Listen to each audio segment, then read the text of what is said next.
अक्सर लोग कहते रहते कि प्रताड़ना तो हमारे पूर्वजों ने करी थी, लेकिन सजा हमें ही क्यों मिल रही है। लेकिन जब अपनी बात आती है पैतृक संपत्ति लेने की, तो लोग दो बार भी नहीं सोचते हैं और पैतृक संपत्ति के लिए तुरंत हामी भर देते कि हमें तो चाहिए। अक्सर आपने सुना होगा कि वो तो SC/ST से है, उसको तो कम नंबर में भी सिलेक्शन हो जाता है। आपने ये भी सुना होगा कि शादी चाहे जिससे मर्जी से कर लो, बस छोटी जाति में मत करना।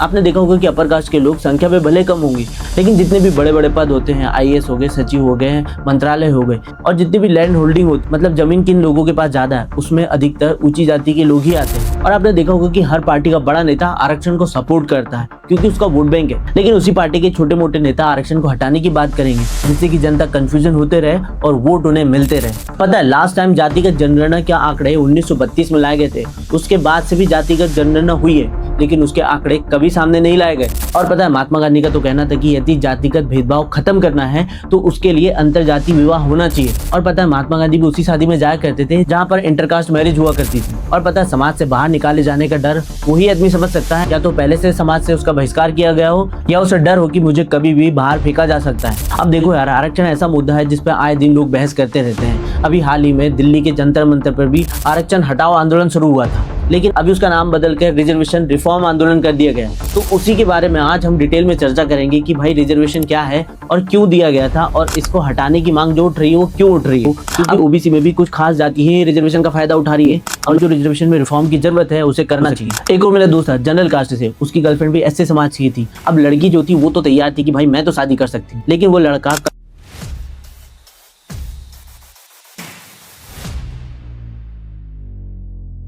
अब कुछ लोगों का कहना है कि भाई जो आरक्षण है वो जाति के आधार पर क्यों दिया जाता है, उसे हटाकर उसे आर्थिक आधार पर कर देना चाहिए। यदि गरीब लोग हैं उन्हें आरक्षण मिलेगा तो उन्हें फायदा मिलेगा। और कुछ लोग कहेंगे कि 70 साल से आरक्षण मिल रहा है और पिछड़ों का स्टेटस बदला ही नहीं, उनकी स्थिति बदली नहीं है, तो ये व्यवस्था खराब है। और कुछ लोग ये भी कह देते हैं कि हमारे बाप दादाओं ने गलतियां करी थी तो उसका खामियाजा ना हम क्यों भुगते। और पता है लोग इसी टॉपिक को अपनी अपनी सहूलियत से बात करते हैं। जिसको आरक्षण का फायदा मिलता है वो इसके फेवर में बात करता है, और जिसको इसका फायदा नहीं मिलता है वो इसके अगेंस्ट बात करता है। ये स्वाभाविक है, और अगर ध्यान दोगे तो तुम्हें यही पैटर्न हर जगह दिखाई देगा। अब देखो दोस्तों, अगर आप पहले से ही कोई माइंडसेट बनाकर इस वीडियो को देख रहे हो तो आपको शायद बुरा लग सकता है। मैं कुछ यहाँ पर फैक्ट और लॉजिक रखूंगा जो आपको इस आरक्षण वाले टॉपिक को समझने में थोड़ा सा आसानी जाएगी, और यहाँ पर कोई व्हाट्सएप फॉरवर्ड का प्रोपेगेंडा नहीं होगा, और इस लॉजिक और फैक्ट से आप कुछ एक विचार बना सकोगे आरक्षण के बारे में। अब आरक्षण पर बात करने से पहले कुछ ग्राउंड रियलिटी चेक कर लेना चाहिए कि आंकड़े क्या बोलते हैं, क्योंकि आंकड़ों से ही ग्राउंड रियलिटी पता चलती है। अब 2011 की जनगणना की बात करें तो हमारे देश में 121 करोड़ लोग थे। इसमें से 20 करोड़ SC लोग और 10 करोड़ के आसपास ST लोग हैं, जो कि SC की कुल आबादी का 16.5% और ST आबादी 8.5% के आसपास है। और वही OBC डेटा और उनकी जनसंख्या की बात करें तो मंडल कमीशन की रिपोर्ट के अनुसार भारत में OBC वर्ग 54% के आसपास माना जाता है। अब इस डेटा से थोड़ा सा अंदाजा लगाया जा सकता है कि भारत में 75% के आसपास बैकवर्ड क्लास है, जिसमें कि ST SC और OBC आते हैं, और वहीं 25 से 20% के आसपास जनरल कास्ट है या अपर कास्ट लोग हैं। अब इस आबादी में आरक्षण की बात करें तो SC वर्ग जिनकी जनसंख्या 16.5% है, उनको आरक्षण में 15% की हिस्सेदारी मिली है। और वहीं ST जनसंख्या जो कि 8.5% है, उनको 7.5% आरक्षण दिया गया है। और वहीं OBC जनसंख्या जो कि 54% है, उन्हें मंडल कमीशन की रिपोर्ट के आधार पर 27% आरक्षण दिया गया, वो भी सेंट्रल में। यदि स्टेट वाइज करें तो ये डिफर हो सकता है, जैसे हमारे मध्य प्रदेश में ही यहाँ पर OBC जनसंख्या को मात्र 14% का आरक्षण है।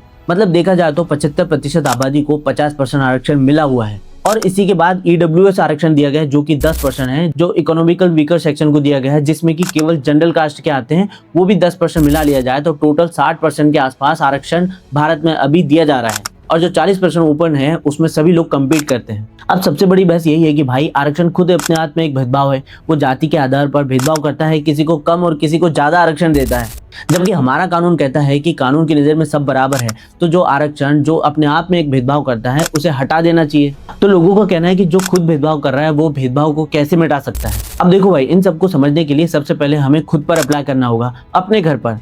मान लेते हैं आपके 2 बच्चे, एक 5 साल का बच्चा और एक बहुत ही छोटा बच्चा है। अब हम क्या करेंगे, छोटे वाले को गोद में ले लेंगे और जो पैदल चल सकता है उसको पैदल चलने देंगे, यही समानता का रूल है।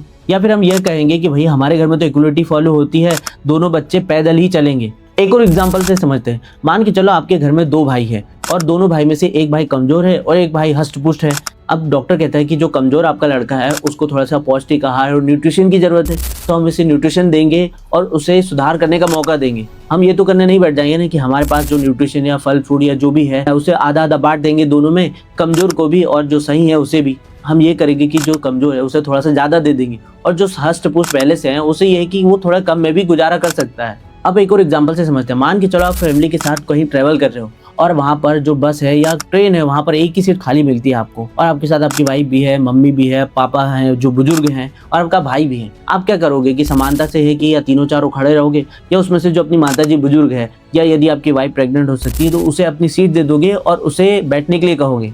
या ऐसा थोड़ी ना है कि जो भागकर पहले पहुंचेगा सीट उसकी हो जाएगी, ऐसा बिल्कुल नहीं होगा। मतलब यहाँ सीधा सा फंडा है कि जब हमारे घर की बात होती है तो हम किसी को कम और किसी को ज्यादा प्रायोरिटी देते हैं। जिसको जरूरत होती है उसे थोड़ा ज्यादा देते हैं, जिसको कम जरूरत होती है उसे थोड़ा ये कि थोड़ा कम देते हैं। और ये भी एक प्रकार का भेदभाव है जिससे कि समानता आती है। ठीक इसी प्रकार हमारे संविधान के लिए भी पूरा देश एक परिवार है, इसलिए संविधान वैसा ही काम करता है जैसा हम अपने घर पर करते हैं। इसलिए हमें आरक्षण बुरा लगने लग जाता है जब हम घर से बाहर परायों के साथ देखते हैं कि हमें नहीं मिल रहा है और दूसरों को ज्यादा मिल रहा है। इसलिए जब यही भेदभाव जब हमारे घर पे होता है तो हम इसे बैलेंस करते हैं क्योंकि हमें फर्क नहीं पड़ता।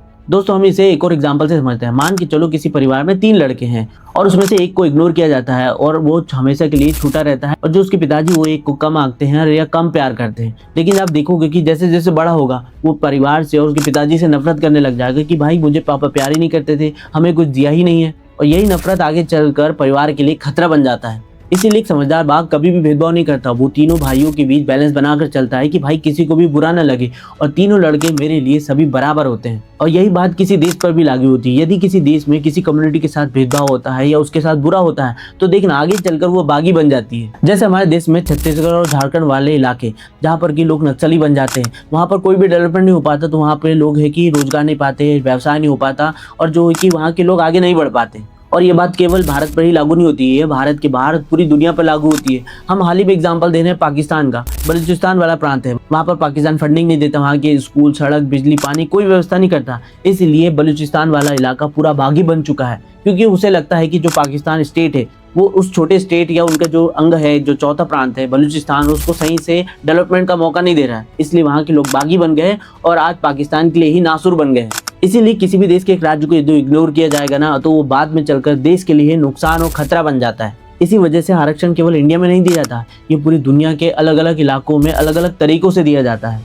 इसीलिए एक देश तभी बनता है जब वहाँ के सभी लोग, सभी कम्युनिटी वहाँ पर साथ दे। यदि किसी कम्युनिटी के साथ भेदभाव होगा तो आगे चलकर वो देश के लिए ही खतरा बन जाता है। हम जो India, we are the people of India, democracy जहाँ पर सबसे बड़ी है, यदि वहाँ पर किसी कम्युनिटी को शामिल नहीं किया जाएगा तो हमारी डेमोक्रेसी कैसे चलेगी। पहले के जमाने में क्या होता था, पढ़ने लिखने का काम केवल ब्राह्मणों का होता था, केवल उन्हें ही अधिकार था कि वो पढ़ाई लिखाई करे और शिक्षा ग्रहण करे, और देश की रक्षा और राजकाज का कार्य क्षत्रिय लोग किया करते थे, और जो वैश्य थे वो बिजनेस किया करते थे, और वही जो शूद्र लोग थे वो तीनों कम्युनिटी की सेवा किया करते थे। तब उस जमाने में कोई भी ऊंच नीच नहीं हुआ करती थी, केवल काम के हिसाब से बंटवारा किया गया था। और ऐसा इंडिया में ही नहीं होता था, इंडिया के बाहर भी होता था। जो आप स्मिथ नाम के सरनेम बाहर के सुनोगे वो वहाँ पर लोहार का काम करते थे और इसी काम के आधार पर उन्हें ये सरनेम दिया गया था। अगर उस टाइम के लोगों को पता रहता कि भाई ज्ञान और पढ़ाई लिखाई से ही सब कुछ होगा तो आज ये नौबत आती ही नहीं। सभी लोग उसी टाइम पढ़ाई लिखाई करते और इसी में ज़्यादा नॉलेज और फोकस करते तो शायद आज आरक्षण की जरूरत नहीं पड़ती। लेकिन पुराने जमाने में जो काम के आधार पर बंटवारा हुआ था वो आगे चलकर नियम ही बन गए, और नियम इतने कड़े बन गए कि जो इंसान जिस काम को करता था वही उसका व्यापार और वही जाति बन जाती है, और अपने हिसाब से नियम बन जाते हैं, और आगे चलकर यही भेदभाव का सबसे बड़ा कारण बनता है। आज कुछ लोग आरक्षण का रोना रोते रहते हैं, लेकिन अपर कास्ट के पास हजारों सालों से पढ़ाई लिखाई का पूरा 100% आरक्षण था और इसलिए वो आगे बढ़ते गए, और यहाँ तक कि सड़कों पर चलने तक के आरक्षण था। पता है, जो छोटी जाति जिन्हें शूद्र कहा जाता था, यदि वो सड़कों पर चलते थे तो उनके पीछे कपड़ा या झाड़ू बांध दी जाती थी जिससे कि वो चलते हुए उनके पदचिन्ह को मिटा सके, जिससे कि जो सड़कें हैं उन पर उनके पदचिन्ह न मिले। सोचो, जिस इंसान को सड़क तक छूना मना था, पानी तक छूना मना था, वो बेचारा कर ही क्या लेता। पता है, इंसान द्वारा चींटियों को आटा डाला जाता था लेकिन इंसानों को छूना मना था, और जब इंसान को छूना ही मना था तो वो पढ़ कैसे सकते थे, नया व्यवसाय कैसे कर सकते थे। और नतीजा ये हुआ कि साल दर साल पूरे समाज की काबिलियत ही धीरे धीरे खत्म हो गई, और ये चीजें किसी एक पीढ़ी में नहीं रही, ये पीढ़ी दर पीढ़ी चलती रही, कम से कम हजारों सालों तक, और लोग आसानी से कह देते हैं कि इनमें तो काबिलियत ही नहीं है। कुछ लोग तो आम बोलचाल की भाषा में ये भी कह देते हैं कि अपर कास्ट के जीन्स स्ट्रांग होते हैं। और आप लोगों ने ये भी सुना होगा कि कुछ SC/ST वालों को लोग कहते हैं कि भाई तुम SC/ST वाले जैसे दिखते नहीं हो। ये सब बातें सुनने में बड़ी नॉर्मल लगती, लेकिन हमारी सोच कैसे बनते जा रही है ये देखने वाली बात है। अगर हम अमेरिका की बात करें तो वहाँ पर जो गोरे लोग हैं वहाँ पर बड़े पद पर बैठे हैं, उनके पास ज्यादा लैंड होल्डिंग है, ज्यादा प्रॉपर्टी है। इसका मतलब ये थोड़ी ना है कि वहाँ के जो काले लोग हैं वो कम काबिल है। इसीलिए अमेरिका में काले लोगों को आरक्षण दिया जाता है, क्योंकि इसका सीधा सा मतलब है कि वहां पर भी लाखों समय से काले लोगों के साथ वहां पर भेदभाव हुआ था। आपको पता है वेद व्यास जो कि दासी पुत्र थे, जो कि आज की भाषा में कहे तो दलित थे, लेकिन वो महर्षि थे। इसी प्रकार महर्षि वाल्मीकि, महर्षि अत्रि ये दोनों ऋषि थे, लेकिन आज के हिसाब से देखें तो ये दोनों दलित थे। और जैसे ही उस समय भेदभाव शुरू हुआ, इनके बच्चे पिछड़ते गए और आजादी के समय तक के पिछड़ते रहे। एक और बात सोचो, जिसके मम्मी पापा दोनों जॉब में हो, बच्चे को अच्छे स्कूल में पढ़ाया हो, जिसकी 3-3 जगह ट्यूशन लगी हो, जिसके पास लैपटॉप हो, जिसे स्पोर्ट्स एकेडमी में डाला गया हो, जब कंपटीशन की बात आएगी, जब नौकरी की बात आएगी, और दूसरा एक नॉर्मल बच्चा है जो ना अच्छे स्कूल में गया, ना अच्छी पढ़ाई मिली है, सरकारी स्कूल से पढ़ा है और जिसके पास ये सब सुविधाएं नहीं है, जब कंपटीशन नौकरी की बात आएगी तो किसे मिलेगी? जाहिर सी बात है पहले व्यक्ति को मिलेगी। वो लाइफ में सक्सेसफुल होगा, उसके बच्चे सक्सेसफुल होंगे और ये पीढ़ी दर पीढ़ी बढ़ते जाएगा। और जिसे नौकरी नहीं मिली, जिसे व्यवसाय नहीं मिला, जिसका परिवार गरीबी में फंस गया, उसका परिवार पूरा गरीबी के दुष्चक्र में ही फंस जाता है। अब यदि बात करें 10 लाख में से कोई एक बच्चा है एक्सेप्शन यदि बहुत ज्यादा अच्छा कर लेता है तो सब उसी का एग्जाम्पल देखते हैं, लेकिन उससे बेहतर उसके समाज के जो दूसरे लोग हैं उनके बारे में देखने पर पता चलता है ग्राउंड रियलिटी क्या है। आज भी गांव देहात में देखोगे तो SC/ST वर्गों के पास उतने रिसोर्सेस नहीं है जितने कि अपर क्लास और OBC वर्ग के पास है। पिछड़े वर्ग के एक बच्चे का भी एक सीट निकाल कर किसी ऊंचे पद पर पहुंच जाना एक अपने आप में मिसाल होता है। अभी हाल ही का डेटा है 2020 और 2023 का, जहां पर सेंट्रल में SC/ST OBC के 72,000 से ज्यादा पद है, जिसमें कि 42,000 पद आज भी खाली है। आप लोगों ने देखा होगा कि गांव देहात में खाप पंचायतें होती है, जैसे हरियाणा में खाप पंचायतें होती हैं, और वो इतनी पावरफुल क्यों होती है पता है? क्योंकि लोगों को डर बना रहता है, यदि हमने खाप पंचायती के नियमों को फॉलो नहीं करा तो हमें जात से बाहर कर देंगे, और ये जात से बाहर करने का डर ये बहुत ही खतरनाक होता है। और ये डर वही समझ सकता है जिसे जात से बाहर किया गया हो, मतलब हमारे पिछड़े लोग। पता है जब अंग्रेज भी भारत में आए थे तो हमारे साथ भेदभाव ही कर रहे थे। आपको पता है उनके जो रेस्टोरेंट और उनके जो कैफे रहते थे या उनका जो पब्लिक एरिया रहता था, वहाँ पे लिखा रहता था इंडियंस और डॉग आर नॉट अलाउड। मतलब सीधा सीधा जो हमारे इंडियन लोग हैं उनके साथ अंग्रेजों ने भेदभाव करा। तो ये रीत सदा से चली आई है, जो पावर में रहेगा, जो पावरफुल रहेगा, वो छोटों के साथ भेदभाव करता ही है। आरक्षण ऐसा हथियार है जो भेदभाव खत्म करता है। कुछ लोग बोलते हैं कि भाई बहुत धीरे कर रहा है, लेकिन कर तो रहा है ना। लेकिन जो संविधान को हम यदि बारीकी से देखेंगे तो जो वहाँ पे आर्टिकल 14, 15, 16 है वो आर्थिक आधार पर आरक्षण की बात नहीं करता, वो सोशल जस्टिस की बात करता है। उसमें कहीं भी आर्थिक समानता जैसा शब्द नहीं लिखा है, वहाँ पर रिप्रेजेंटेशन लिखा हुआ है, मतलब वो प्रतिनिधित्व की बात करता है। ऐसा इसलिए किया गया क्योंकि आरक्षण गरीबी हटाओ योजना नहीं थी। आरक्षण तो इसलिए लाया गया था कि जो पिछड़े हजारों सालों से प्रताड़ना झेल रहे हैं उनको सामाजिक न्याय मिल सके, और जो उनके साथ भेदभाव होता है उस भेदभाव को ही मिटाना उसका मकसद था। तुम पैसे देकर किसी को भी अमीर तो बना सकते हो, लेकिन उसकी जात कभी नहीं जाती, क्योंकि अगर बंदा अमीर हो भी गया तो उसकी जात हमेशा उसके साथ रहती है, और जात के आधार पर भेदभाव होना ये संभव नहीं है कि वो बंद भी हो सकता है। आपने देखा होगा कि यूपी में जब मायावती चुनाव जीती थी और 4 टर्म की यूपी की सीएम रही, जब मायावती सीएम रही थी तब पिछड़ा समाज खुलकर सामने आ रहा था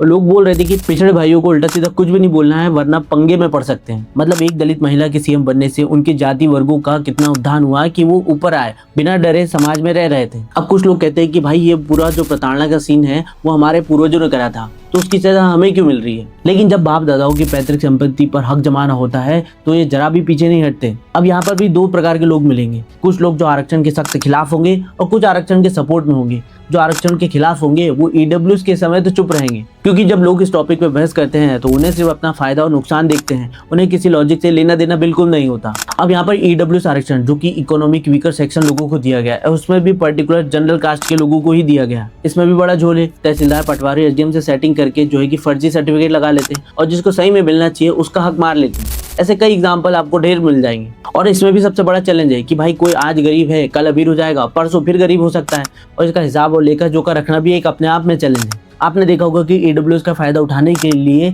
लोग कितने जुगाड़ करते हैं। जो माँ बाप रहते हैं अपने बच्चे के एग्जाम से पहले अपनी जॉब छोड़ देते हैं ताकि बच्चा EWS कैटेगरी में आ जाए, और काम होने के बाद फिर से ज्वाइन कर लेते हैं। और फर्जी इनकम सर्टिफिकेट बनाना कितना आसान है आप सभी जानते हैं। रिश्वत देते हैं, लोग बना लेते हैं, और आए दिन ऐसी फर्जी EWS सर्टिफिकेट की न्यूज मीडिया में आते रहती है। अब कुछ लोग कहते हैं कि भाई जाति प्रमाण पत्र भी तो फर्जी बन जाता है, लेकिन ऐसा है कि इनकम सर्टिफिकेट तो जुगाड़ तुगाड़ से बन सकता है, लेकिन कास्ट सर्टिफिकेट हर कोई नहीं बना सकता। एक पुरानी कहावत है, जाति कभी नहीं जाती, और कोई भी अपर कास्ट वाला खुद को निचली जाति में नहीं दिखाएगा, क्योंकि वो अच्छी तरह जानता है समाज में पिछड़ा कहलाना और समाज में पिछड़ा होकर भेदभाव झेलना कितना खतरनाक होता है।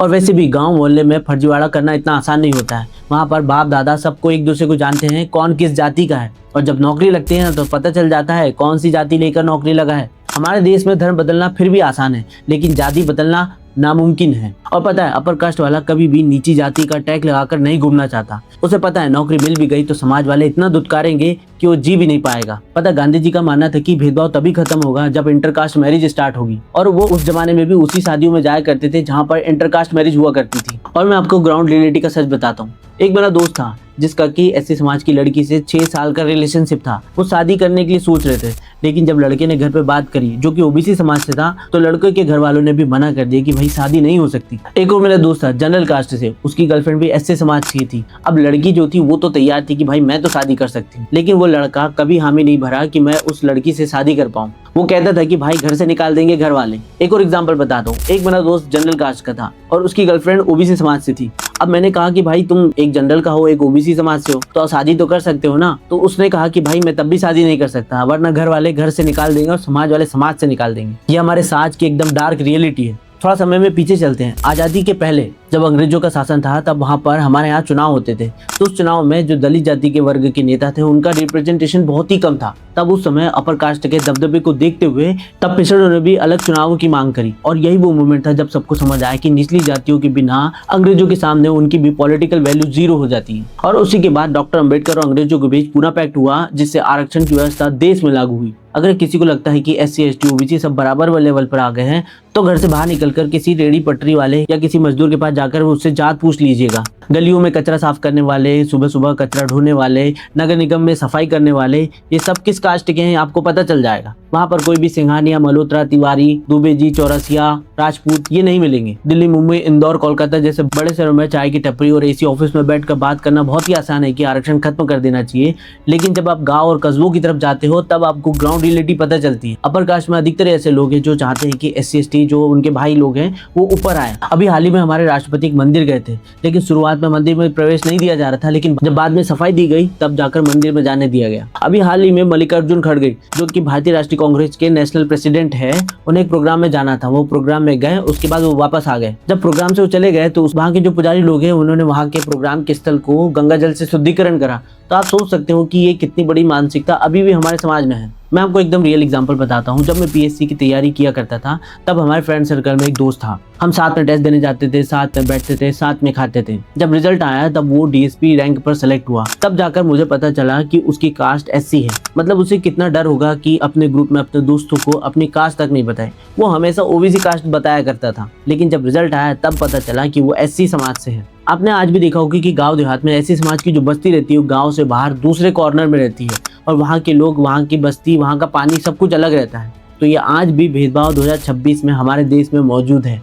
बचपन में जिस इलाके में रहता था उसी में एक सफाई कर्मचारियों ने अपनी एक अलग बस्ती बना रखी थी। उन्होंने अपने समाज के एक बच्चे को एक अच्छे स्कूल में एडमिशन दिलवाया। जब वो बच्चा रिक्शे से स्कूल जाया करता था तो लोग उसे भद्दे भद्दे नामों से चढ़ाया करते थे, उसे तंग करते थे। बेचारा 1 साल भी स्कूल नहीं गया होगा और उसका नाम कटवाना पड़ा और उसने स्कूल छोड़ दिया। अब कुछ ऐसे एग्जाम्पल देख लेते हैं जिससे जाति व्यवस्था की असली रियलिटी पता चल जाएगी कि ग्राउंड पे होता क्या है। 2023 जौनपुर यूपी, 14 साल का एक लड़का था जो कि दलित जाति वर्ग से था, जिसे ठाकुर समुदायों के लोगों ने पकड़ा, बुरी तरीके से मारा, पीटा और जबरदस्ती गिलास से पेशाब भी पिलाई और उसकी जो भौं थी वो भी मुंडवा दी।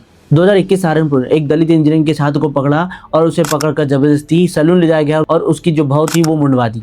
यूपी इटावा में यादव समाज के 2 बंधु कथावाचन कर रहे थे, लेकिन ब्राह्मण समाज के लोग आते हैं, उनका सर मुंडवा देते हैं और उन्हें माफी मंगवाते हैं नाक रगड़ के कि आइंदा तुम भागवत कथा नहीं पढ़ोगे। और एमपी के भिंड, ग्वालियर, दतिया, टीकमगढ़ इन क्षेत्रों में अधिकतर ये देखने में आता है। और एमपी के तो भिंड, ग्वालियर में पेशाब पिलाने जैसी घटनाएं दोहराई जाती है, और यूपी में बार बार भौवें मुंडवाने और मूछ मुंडवाने की जैसी घटनाएं दोहराई जाती हैं। तो आप दोनों पैटर्न देख रहे हो जिसमें कि दलित वर्ग की सामाजिक सुचिता को भंग करने की कोशिश की जाती है। कहने को तो एफआईआर दर्ज होती है, लेकिन एफआईआर दर्ज होने के बाद कितने पर कार्रवाई होती है, कितने कन्विक्टेड केस होते हैं, यह आज भी रियलिटी है। और इस टॉपिक का सबसे बड़ा विलन जो है वो है हमारे नेता। और पॉलिटिशियन जनता को केवल एक वोट बैंक समझते हैं और हर चीज को अपना उल्लू सीधा करने के लिए काम करते रहते हैं। और ये पहले से चला आ रहा है। 1932 में भी पूना पैक्ट के तहत पहली बार राजनीति में पिछड़ों को आरक्षण दिया गया था। अब ऐसा है कि देश में किसान और पिछड़े सबसे ज्यादा है, इसलिए नेता इन दोनों का नाम हमेशा लेते रहेंगे और इनके नाम पर वोट बैंक की राजनीति हमेशा करते रहेंगे। राजनीति में आरक्षण 1932 में आया था और जब आजादी मिली तो तमिलनाडु सरकार ने पहली बार कहा कि हम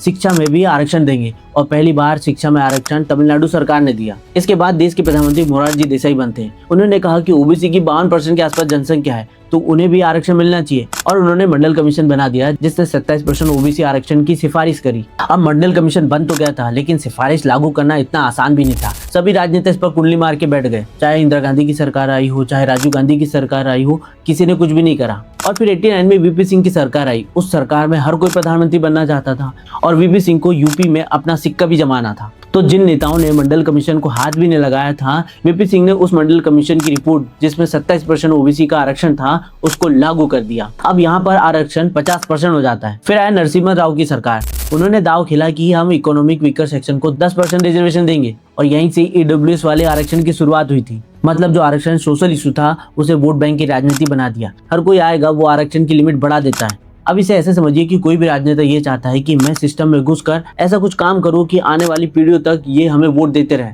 तो करते क्या है कि सीधे आरक्षण को बढ़ा देते हैं, क्योंकि उनका मानना है कि विकास और डेवलपमेंट का रास्ता चुनेंगे तो वो लंबा और बोरिंग होगा। यदि वोट बैंक पे सीधा कब्जा करना है तो सीधे आरक्षण बढ़ा दो। इसीलिए मोदी जी ने जो अभी 10% ईडब्ल्यूएस आरक्षण दिया है उसमें जितने भी अपर कास्ट के वोट बैंक है वो पूरा बीजेपी के पास है।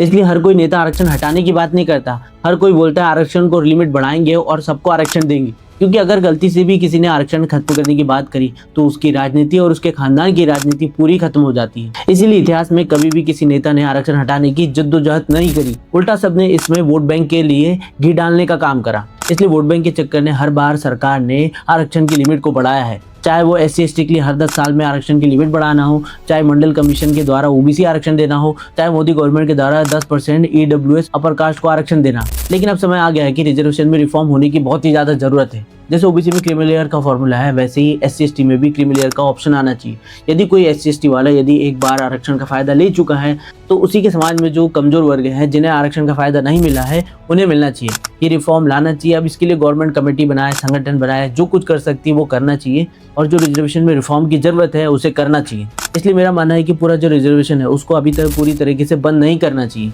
उसमें एक ही रिफॉर्म की जरूरत है, चाहे वो SC/ST वाला हो चाहे ओबीसी हो, क्योंकि ओबीसी में भी कुछ खास जाति है रिजर्वेशन का फायदा उठा रही है। अब मैं जातियों के नाम यहाँ पे नहीं बताऊंगा, लेकिन कुछ खास जातियां हैं ये ओबीसी में रिजर्वेशन का फायदा ले रही है। तो आपके क्या विचार है कमेंट सेक्शन में जरूर लिखें और इस चैनल को फॉलो कर लें। आपको ऐसी और भी टॉपिक पे वीडियो आते रहेंगे। मेरा नाम है हेमंत सोलंकी। मिलते हैं नेक्स्ट वीडियो में, तब तक के लिए जय हिंद।